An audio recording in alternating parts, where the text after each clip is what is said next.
let's have a few of the women share just what their favorite thing was. Isaac, you're not allowed to raise your hand for this. What I am going to have you do, though, is come up here because I'm live streaming from my computer again for those of us who can't be here in person. So if you guys just want to come on up here, share to the group what their favorite thing was, most impactful. Rachel is going to kick us off, and we'll go from there. If 2 or 3 more want to follow afterwards, go for it, and then I'll come up after that. Hi, yeah. So Nadine Stewart, who leads our Vegas church with her husband, I forget his name, but he wasn't there, so I didn't get to meet him. But she said something about being tested, and being tested in the Bible is not like our definition of being tested, like, oh, God, just give me a hard time. He's just trying to like, oh, or whatever. It's like testing, like refining, like the way silversmiths burn the silver again and again and test it and make it clearer and more pure. That's what God does for us.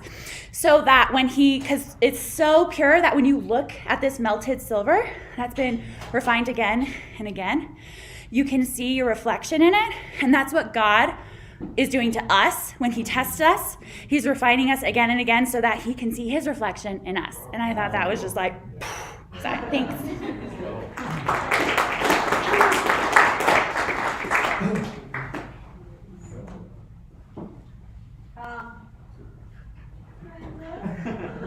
Started talking. I'll just share a brief snippet of a statement that was made at the very beginning. It was all about standing after everything that life throws at you.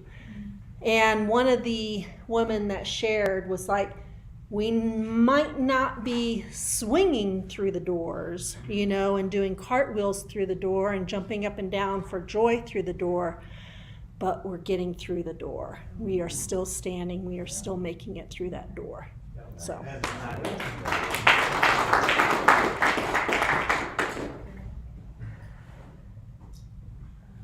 Come on, ladies.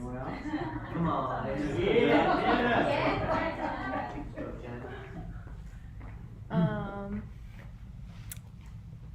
I'm like so short on this. Yeah. So one of the things that I really liked that somebody said was like, she was talking about like we're not supposed the goal is to live righteously and not religiously, and I think that like little quote like just stood out to me a lot because I feel like that's how I definitely want to live my life. And it can definitely be easy to get caught up in like the religiosity of being a Christian and like going to church and like doing all the things, but it's like, it's not about that. It's having a right relationship with God, and it's really living righteously, even through the hard times. And like, I don't know, I've heard a lot of testimonies that weekend of people just going through a really hard time, and how God was there through that time for them, and how kind of like what Angela said, like they're still standing after that. And so that was just really like encouraging, and really like motivating as well. So, yeah.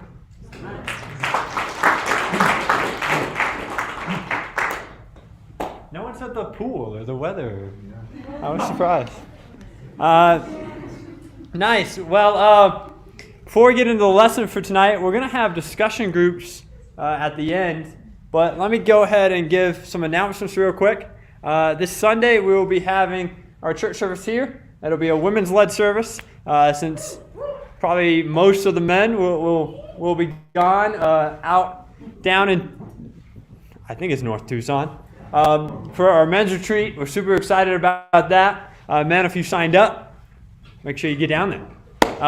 If you need a ride, come talk to me. If you don't have that already situated, I can point you in the right direction, or if you're free, you can just hop in my car.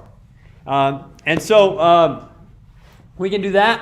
Another thing I wanted to announce is Chilson and Lorraine have invited all the marrieds out for a lunch on the 16th. That's the Saturday before Easter. So if you're free, we haven't figured out how we're going to do all the food yet, but they wanted to have all of us out. And that'll be a great time. So if you're married and you're available, it'll be a great time. Nice. I'll be there too. Cool. So let's dig into our lesson for tonight. As I said, we're going to have some discussion groups afterwards. So I'm trying to pick up the pace so discussion groups don't start at like 10, 11. I'm just kidding. The lesson is actually something a friend of mine, a mentor of mine spoke on, and it was just so really, I don't know, it's enlightening for me, re-enlightening for me, I guess. I feel like it's something I've heard before, but it was so helpful for me just as I continue to think about the life we are trying to live. And I wanted to share it with you guys. And the title of the lesson is, You Are the Light. The light. There's my mom's accent coming through. And so I wanted to ask, did anybody grow up with your parents saying any like interesting phrases as a way to help your family save money? Like, oh, go for it. Well, this is just a California thing. If it's yellow, leave it mellow. Okay. Okay. Any? Beggars can't be choosers. Okay. Yeah. I like it. Mine just said you're not getting that. Yeah. We have blank at home. Okay. If you ask for something, she's like, oh, we have some of that at home. Yeah. We never did. Any other? My parents used to call, if you wanted to go out to eat somewhere, they would call our house the Roberts Cafe. And so they'd be like, oh yeah, we are going out to eat tonight. We're going to the Roberts Cafe. Nice. Any others? My dad would always be like, are you born in a barn? Close the door. That's the one I was thinking of. That was one of the two that really came to mind. I'm going to share about his parents. So there's like a pie or something, Yeah.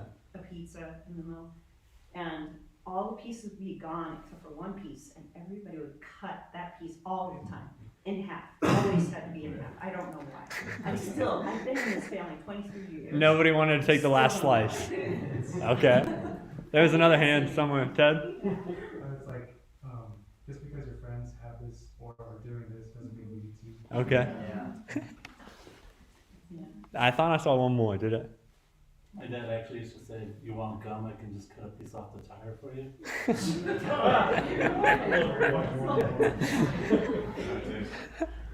Well,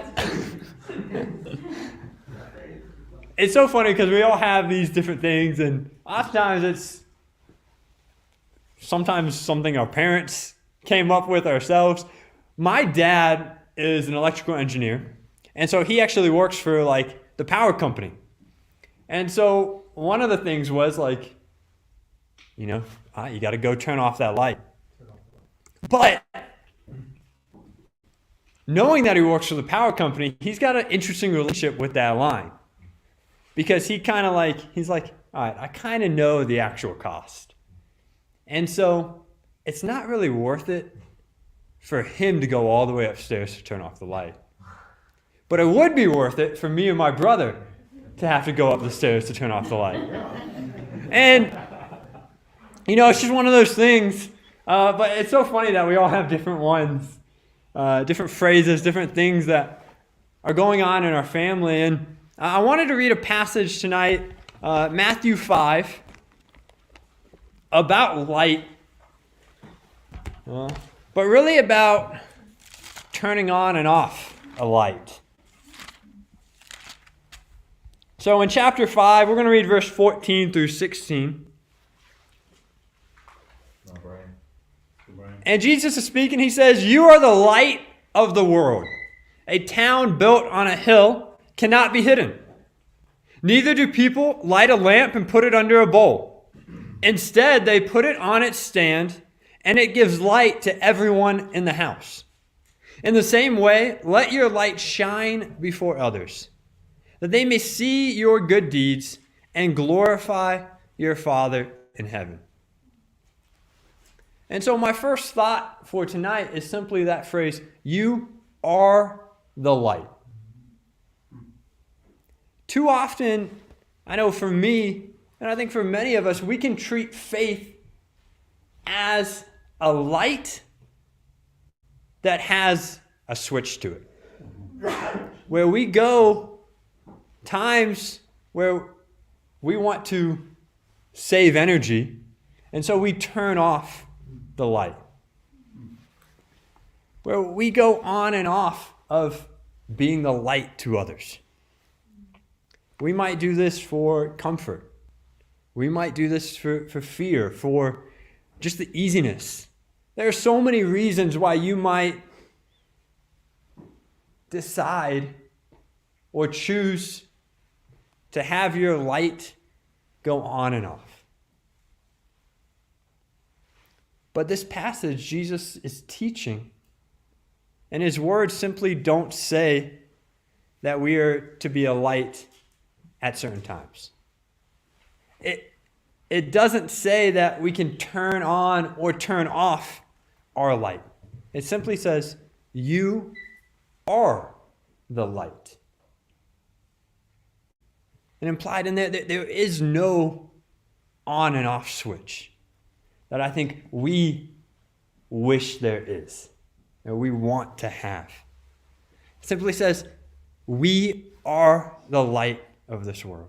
Meaning, this is who you are and how we should be at all times if you're living according to the yoke of Jesus, his teachings.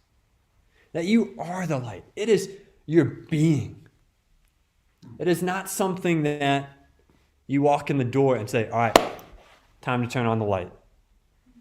And then you say, all right, it's time to turn off faith for a little bit. It's my turn. It's my time. This principle, I think, it is difficult for me, and that's maybe why I resonated when my friend spoke on it. Because I can catch myself, especially, when I go onto campus. Maybe it's I meet up someone with the guys for a Bible study, or we're doing Tuesday night small group, and I can find myself kind of driving over like, all right, let me turn on the light. Let me get focused. Let me get spiritually minded. Yeah. And then I go, we meet, whoever I'm meeting with, we hang out, we talk, we dig into the Bible. And then on the way home, I've got to stop by Target or Walmart. And I'm not thinking spiritually at all. Yeah. I'm not being the light at all because I'm now focused on me. Oh, I need to get something from the store. And I miss the opportunity to be a light at all times. Instead, I have this on and off switch. Yeah. Another example is just when I get back home. Right? Maybe it's been a long day. Maybe it's even been a short day. I get home and I still want to turn off. I still want to no longer be the light, be spiritually minded. And it leads to me probably being short with my wife, probably wanting to be served rather than to continue to serve. And this is challenging, and I think we can all think of different ways where in your life you turn on and off the switch. Where you're not saying, hey, I've got my light on 24/7 because I am the light. It's my being.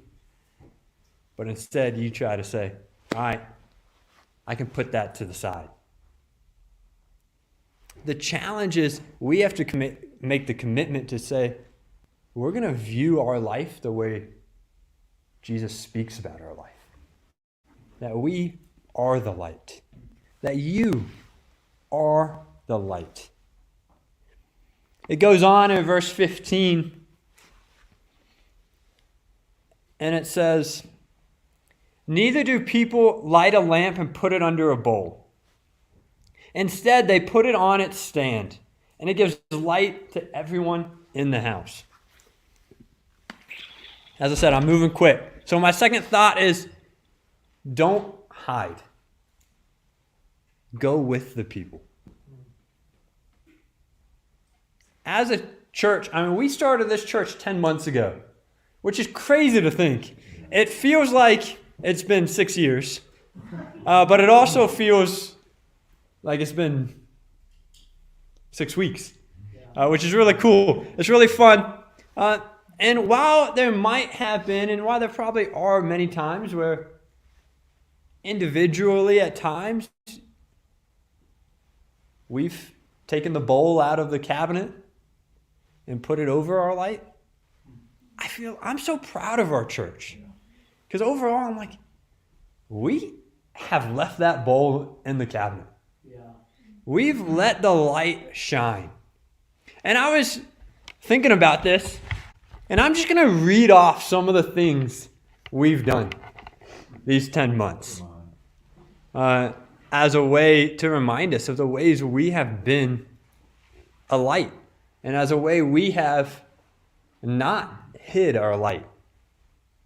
All right, so here we go. We've done evangelistic activities. We have gone to the park and talked to everybody at a park many times. We have gone to Target way too much in order to share our faith. We have gone to the mall for many Bible talks. We've shared our faith on campus, in the dorms, and in the union. We've shared in the snow, in the sun, and even during the flash floods. Which was... Anyways. We've passed out flyers, business cards, and ice pops. I don't know, what do they call them up here? Otter Pops.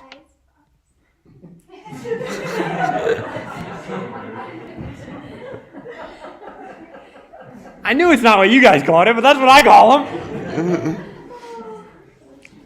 We had our inaugural service in which we had an estimated 100 people from Flagstaff or the surrounding area. We've talked to strangers. We've talked to people who intimidate us. Ethan's talked to people who intimidate me. We've talked to people who are older than us, who are younger than us. We've invited our waiters and our waitresses, our hairdressers, the cashiers downtown because we know they're locals, unlike everybody else downtown. We've joined plays. We've joined gyms. We've joined running groups. We've done service projects in order to be lights. We've opened up our homes. We've hosted dinners. We've hosted healthy food nights. We've hosted game nights and movie nights. We've organized meet and greets.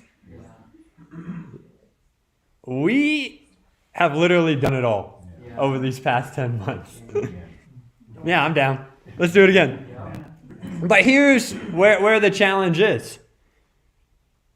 Oftentimes, we can lose that mentality and say, that was a great year. This year, I don't know if I can do that again. I feel like I've never been a part of a church who everybody is committed to keeping the bowl in the cabinet and keeping the light shining. I've definitely been a part of churches where segments of the church are doing it, but it is so inspiring having all of us on the same page. And the sad truth is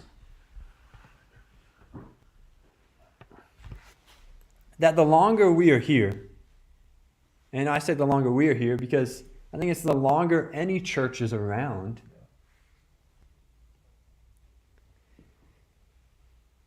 it's more likely to stop those ways. It's more likely to get out of practice. And it's more likely that they pull the bowl out of the cupboard and hide the light more often. Therefore, as April begins, let's have the attitude. Let's do that again. Yeah. Let's figure it out. let's do some of these things that we've already done. Let's try it again. Some of it worked. Some of it, I think we just gave out a lot of free ice pops. But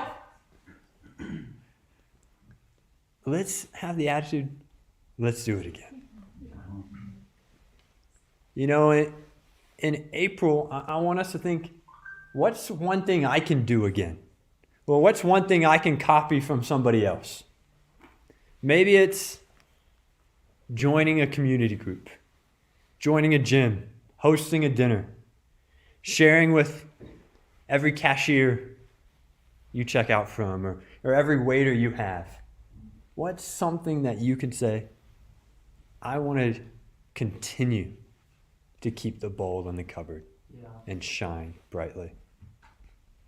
All right, let's go to the last verse. Verse 16, it says, in the same way, let your light shine before others, that they may see your good deeds and glorify your Father in heaven. And my last thought is good deeds, not questionable deeds. Do your actions cause other people to glorify God? Do your actions not cause you to glorify God, but even allow others to glorify God? And this is a question for the group that we can share audibly. What are some consequences of making questionable deeds rather than good deeds in relation to how other people respond? What are some consequences that we might see in other people's lives when we choose to make questionable deeds rather than good deeds? Yeah. The question of God is really exists. Okay. Yeah. Yeah. They question things they've learned from that person. Okay. True.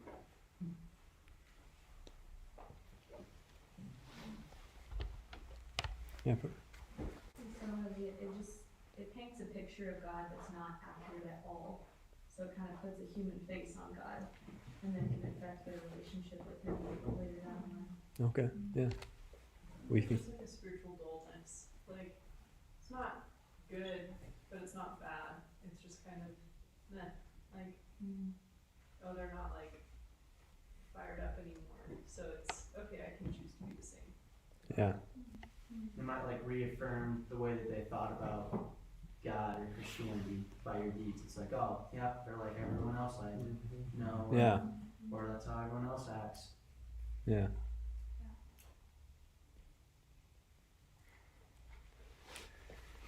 You know, we could come up with a massive list of, well, what are some questionable deeds that we might do, that we might participate in, or maybe we're participating in it, or it's just a random flare-up. I think about, raising your voice, in anger, like that. That's maybe a questionable deed that could lead somebody to really questioning rather than glorifying. I think about, putting yourself in a situation maybe with somebody of the other gender the situation isn't really above reproach. It's just not a wise position to be in. I think about just not being here, not being a part of the body, or when you are a part, you're not really participating. Right? Because I think so many people think, I can go to church just when I feel like it. And then when they do go, they're in, they don't talk to anyone, and then they're out. Right? These are some questionable deeds that we've seen people do. We've all experienced, and we know that it has effect on other people. I think the last one I wrote isn't really questionable, but it's just going back to your sinful ways. Maybe I've spent a lot of time on campus this week, so maybe I'm just in the college mindset, but maybe it's going to a party smoking weed, just going back to living the sinful life that you have already escaped or been broken free of. These are all questionable decisions, questionable deeds that really, it's sad because it brings up questions in other people's faith. And I think we want to be the light. We want to help people see clearly and no longer have questions. So the call for us is to have good deeds in our life, to remove, especially the bad deeds, but even remove some of the questionable deeds. And so I'll wrap up now so we can get into our discussion groups, because I really think this would be really helpful to talk about your own life in these aspects. And so I got 3 questions for our groups tonight.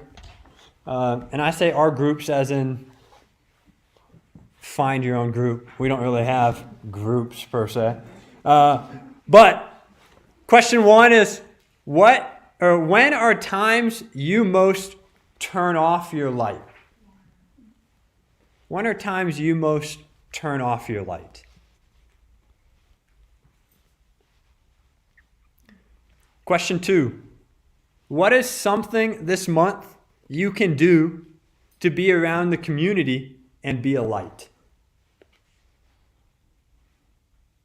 And then question 3, I guess it's not a question. It's just share any questionable deeds that you may have done lately and that have led others to maybe question faith rather than glorify God. So again, question 1, when are times you most turn off your light? Question 2, what is something this month you can do to be around community and be a light? And then number 3 is share any questionable deeds. Have an opportunity to be open and share.